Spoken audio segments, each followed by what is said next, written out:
Hi, I'm Wakeman, and I'm with Bulletproof Talent. At Bulletproof Talent, we believe our mission is to help you restore sanity to the workplace. In order to restore sanity, we believe a key part of that is ensuring accountability, not only in each individual employee, but making sure we also hardwire accountability into the work we do as teams. To that end, today I'm going to give you an exercise that will help you work with teams to really ensure accountability and also to fast track their development. I call it the accounting for exercise.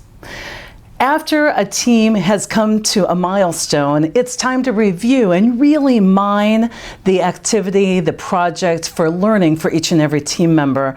That's a key part in continuous learning, which, as you know, is our fourth factor in the accountability cycle. The accounting for exercise first asks teams to reflect on how they thought they did. I recently did this activity with the team whose goal was to recruit 10 physicians in 1 quarter into a medical center. They had recruited 8 physicians into the medical center at the time of this accounting for, and I asked the team, how do you think you did? Many of the team members responded that they thought they did pretty good considering the circumstances, when in fact 8 out of 10 didn't meet our goal. First thing as a leader, when you ask people how they think they did, is to help them understand that pretty good and consideration of the circumstances is not what accountability is about. So while I valued their effort, I valued their contribution, as a leader I needed to let them know that 8 out of 10 did not meet our goal. And I asked the next question in the accounting for exercise, which is, what kept you from keeping your commitment? As we went around the table, I soon saw a very low level of accountability. The first person said one of the reasons that they weren't able to keep their commitment was that the marketing team had let the team down. The marketing team did not get the website up in time. The marketing team did not follow through as they promised. As I talked to the second person in the team accounting for exercise, and I asked them what they thought led to their lack of results, they went on to attribute their results to lack of leadership by the senior team. They had asked the senior team to be part of their recruiting efforts and to be part of a social activity. They said the senior team came and went very quickly, didn't interact much with the recruits, and definitely didn't sell the organization. One issue with all of their responses was they actually believed that the reason they didn't achieve results had something to do with external circumstances. This is a key issue in regards to ownership. The accounting for exercise rewrites this particular mindset.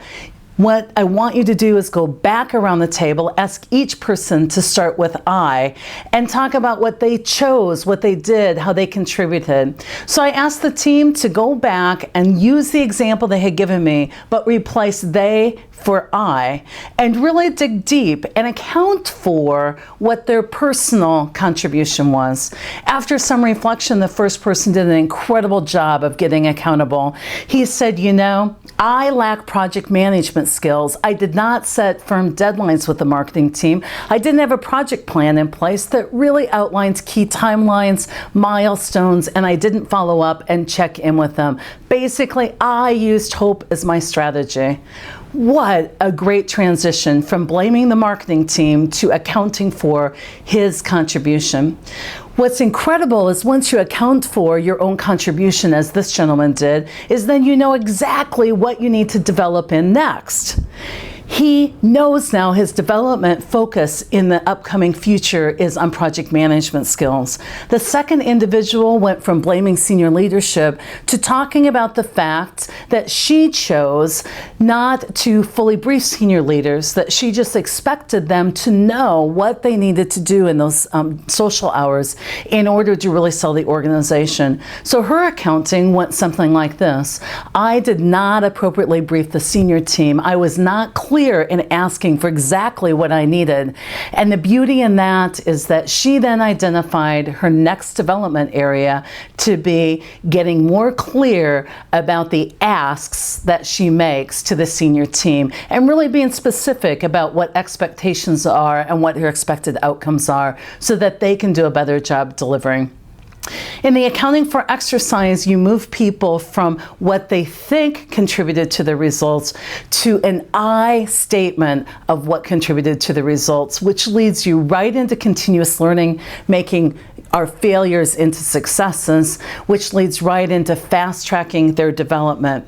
Now, when I go to delegate to one of these folks with an eye towards development, I delegate their participation in a committee meeting that is where they will learn project management. That individual no longer sees it as dumping, they see it as development, and they're much more grateful. And that's how you take accountability into self-reflection, into accounting for results, and fast-tracking development. Because after all, the level of accountability in your team today is the amount of results you'll have in the future.